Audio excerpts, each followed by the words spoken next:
Hello everyone, my name is Dhananjay Kumar and my topic is computer hardwares. Block diagram of a computer.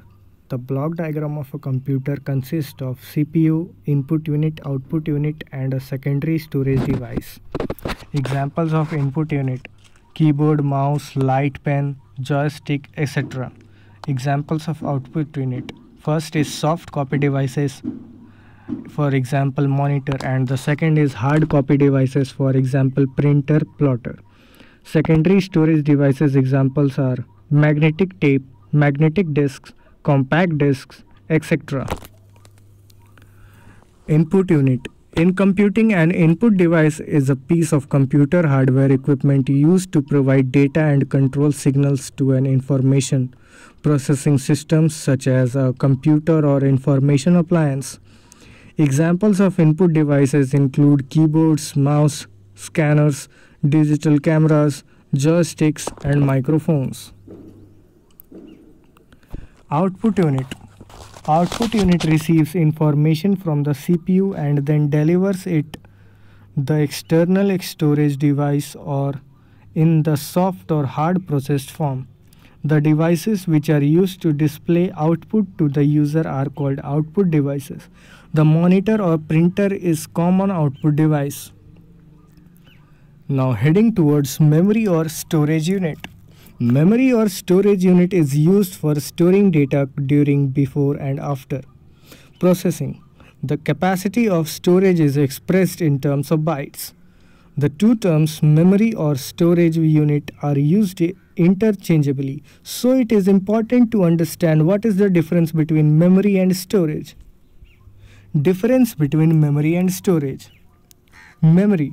This unit retains temporarily results till further processing. For example, RAM, which is known as the random access memory. This memory is volatile, which means data is disappeared when the power is lost. Now, the storage. It is used to retain digital data for permanently. For example, hard drive. The storage which is non-volatile in nature. CPU does not access directly to secondary storage memories. Instead, they accessed via input-output unit. The contents of secondary storage memories are first transferred to the main memory, which is the random access memory, and then CPU access it.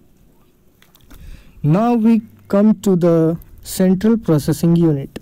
A central processing unit, also called a central processor or main processor, is the electronic security within a computer that executes instructions that make up a computer program. The CPU performs basic arithmetic logic controlling and input-output operations specified by the instructions in the program. The computer industry used the term central processing unit as early as 1955. Traditionally, the term CPU refers to a processor, more specifically to its processing unit and control unit, distinguishing these core elements of a computer from external components such as main memory and input-output circuitry. Now we come to the arithmetic logical unit. An arithmetic logical unit is used for processing data after inputting data is stored into primary unit. The major operations of arithmetic logical unit are addition, subtraction, multiplication, division, logic, and comparison. Now the last one, which is the control unit. It is like a supervisor that checks ordaining operations or checks sequence in which instructions are executed. That's all. Thank you. Have a nice day.